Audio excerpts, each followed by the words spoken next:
Hi all, there's no more fitting time than on National Volunteering Week to say thank you to all of the volunteers within Howth Health Board.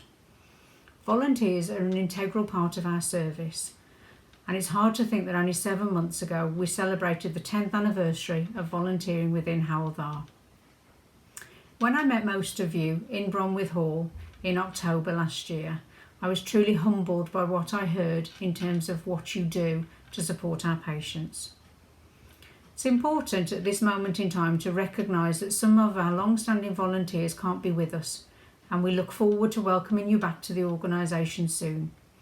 And also to recognise those volunteers who have changed what they do to support our patients during these particularly difficult times. So I want to just say thank you. Thank you from the bottom of my heart for all you do for our patients. Thank you for your commitment, your generosity and your kindness. I look forward to seeing you all soon. Take care and stay safe.